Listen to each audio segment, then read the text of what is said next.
Selamat malam. Saya hadir di sini bersama dengan kawan-kawan kalian. Dalam beberapa diskusi panjang waktu lalu tentang persoalan forum-forum diskusi yang membahas tentang kembali ke Paluan 45. Nah,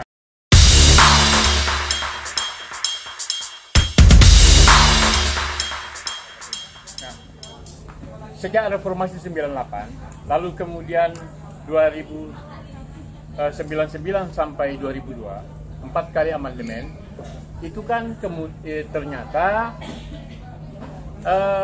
amandemen itu melahirkan undang-undang baru. Jadi undang-undang 45 yang sekarang ini diklaim undang-undang 45 itu adalah undang-undang dasar yang lahir 2002, yang sesungguhnya itu adalah undang-undang dasar 2002. Kenapa demikian? Karena hasil amandemen tahun 99 sampai 2002 itu melahirkan dasar baru. Saya kutip pendapat Profesor Kailan dan Profesor Sofyan Effendi bahwa 95% undang-undang sekarang itu adalah baru. Yang lama itu hanya preambul, mukadimah, dan di dalamnya terkandung Pancasila. Tapi batang tubuh ini tidak mencerminkan mukadimah dan Pancasila. Nah, itulah kemudian melahirkan sistem perpolitikan kita, struktur pemerintahan kita, ya kan? Bagaimana pengelolaan perekonomian kita hari ini. Nah, kita melihat misalnya yang paling prinsip daripada amandemen itu adalah bagaimana pemilihan presiden langsung yang tidak mengacu kepada pasal sila keempat Pancasila. Itu musyawarah mufakat. Itu tidak berjalan lagi. Nah, oleh sebab itu saya pada kesempatan ini mengetuk nurani yang paling dalam teman-teman di Tentara Nasional Indonesia. Itu saya mengutip pernyataan dari Jenderal Besar Sudirman. Beliau mengatakan bahwa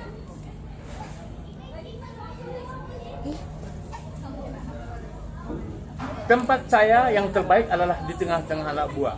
Saya akan meneruskan perjuangan map of zondel pemerintah.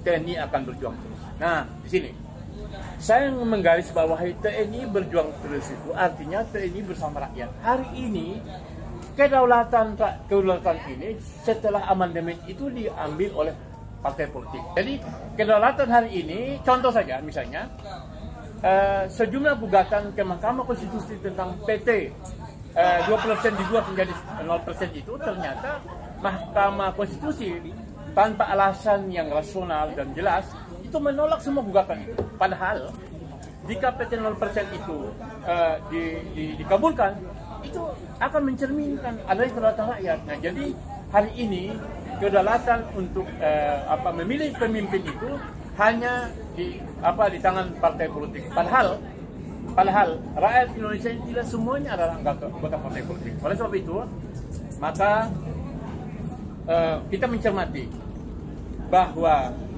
khususnya di kalangan TNI, jika membaca atau mengambil sumpah prajurit atau sabda marga, itu adalah setia kepada Undang-Undang 45. Ini Undang-Undang 45 yang mana?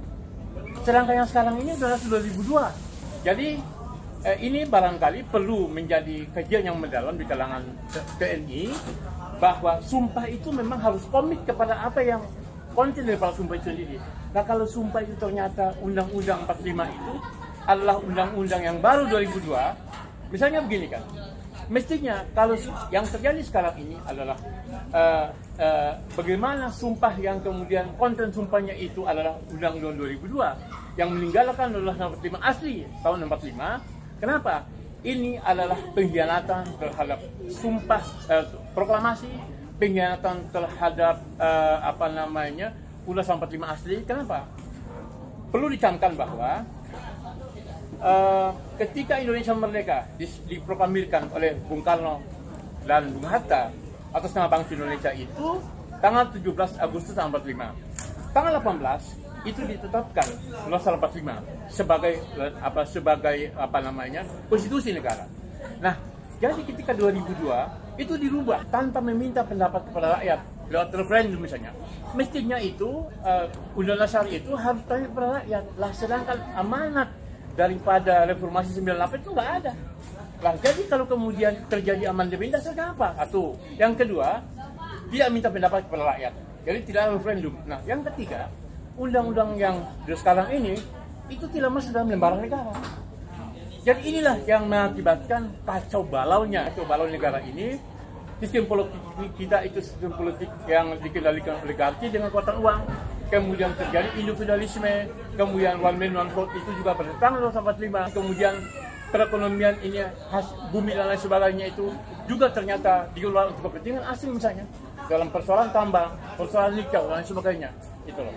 Ya, jadi dengan demikian maka dalam hati yang paling dalam saya mengetuk Tentara Nasional Indonesia sebagaimana diamanatkan oleh Panglima Besar Jenderal Sudirman agar supaya membersamai rakyat, agar rakyat ini kembali mendapatkan kedaulatan yang sekarang ini telah dirampas oleh partai politik, dan kemudian terjadilah politik nasional, terjadilah politik dari kekuatan oligarki, kekuatan uang, dan inilah yang menciptakan keterpurukan dalam perpolitikan, perekonomian, hukum dan lain sebagainya. Jadi sekali lagi kepada Panglima TNI yang terhormat, ya kan, kepada teman-teman di jajaran Tentara Nasional Indonesia, tolong dikaji betul sumpah prajurit dan Sabta Marga itu. Apakah betul itu adalah Undang-Undang 45 atau Undang-Undang 2002? Dengan demikian sumpah Anda adalah sumpah yang betul-betul mengikat jiwa raga, berkorban, berjuang untuk kepentingan bangsa dan negara. Tapi kalau misalnya ternyata sumpahnya itu mengandung kontennya itu adalah Undang-Undang 2002, tapi dilabel dengan Undang-Undang 45, ini kan celaka namanya ini. Sekali lagi, ini celaka. Jadi oleh sebab itu, sekali lagi kepada Panglima TNI, kepada Tentara Nasional Indonesia, bersama rakyat, mendukung rakyat untuk berjuang kembali Undang-Undang 45, itu adalah panggilan sejarah, panggilan proklamasi, dan demi kelangsungan bangsa dan negara ini. Jika tidak, jika seperti itu terus, saya pesimis, ya kan, negara ini akan tetap utuh seperti ini. Kenapa? Kalau yang sekarang ini perpolitikan dan perekonomian ini mengandung konsekuensi penghancuran bangsa dan negara ini. Bahkan negara ini bisa menjadi acak-acakan jika pertahankan Undang-Undang 2002 ini. Jadi sekali lagi, Undang-Undang 2002 ini harus dikembalikan kepada Undang-Undang 45 dengan cara kembali kepada Undang-Undang 45 asli, sehingga kemudian pemilihan presiden itu dikembalikan kepada MPR. Kemudian di situ ada utusan daerah, kemudian ada utusan golongan, sehingga semua rakyat Indonesia itu punya hak yang sama untuk memilih pemimpin. Beda dengan hari ini, semenjak tahun 2004, itu pemilihan lewat partai, jadi yang ada itu adalah pencitraan. Makanya jangan salah, kalau mau jadi presiden, rajin-rajin masuk got, ya kan? Nah, kalau presiden raja masuk got, lah ini kita punya presiden alumni got namanya, kan gitu ya, gitulah. Pada saat presiden jalan-jalan di pantai, kemudian impor garam, kan gitu ya. Presiden jalan-jalan di sawah, impor beras, kan gitu ya. Ini kan kacau beliau ini, kan itu masalahnya. Kan? Jadi sekali lagi, saya menghimbau, mengetuk rasa hormat saya kepada Panglima TNI, kepada semua jajaran Tentara Nasional Indonesia yang saya cintai dan saya banggakan. Marilah kita kembali kepada Undang-Undang 45 yang asli, rakyat bersama rakyat. Kita merebut kembali kedaulatan agar supaya bangsa ini selamat sampai akhir hayat. Sekian, assalamualaikum warahmatullahi wabarakatuh. Merdeka, Allahu Akbar.